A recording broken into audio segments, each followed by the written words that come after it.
we were leading from the front. But what I realized was that was also the year we lost the most people.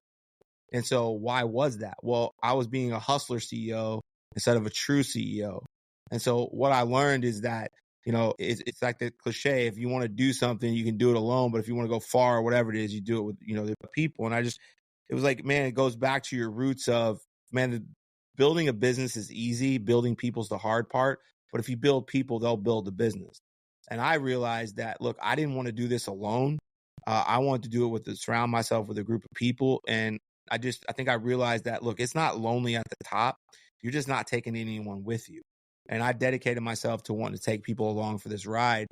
And I learned my first 2 years was that, yeah, I could do pretty well myself, but that wasn't going to get me far.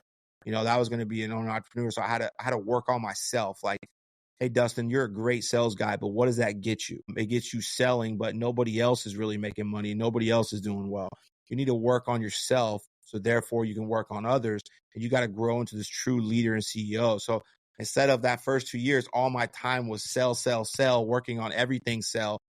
It was, year 3, 4, 5 has been, you've got to hone your skills as a leader, right? And even like year 3, I was a hands-on leader because I was still in the field a lot. And, once we hit over that 20 million mark, you have to start working more, on the business than in the business. So how can you adapt to that leader that's more hands-off and you can lead people from afar, right? And so I've had to not only learn, but adapt. And I think the biggest things that I've learned is that, yeah, man, our mistakes have consequences, but you have to get over them. You can't dwell on them. And you learn from them, you move on, you be solution oriented, and you go with it. And don't be afraid to make the mistake. Don't be afraid to empower others to make mistakes. So many CEOs like, you do it my way or the highway. Why would you want that, right?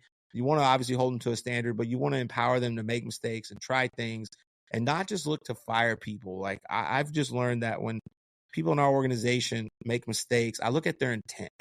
And if their intent was to like lie, cheat, or steal, then you got to get rid of them. But if they made a mistake, why would you want to fire them? You wouldn't fire one of your children at home for spilling milk. So why would you fire an employee?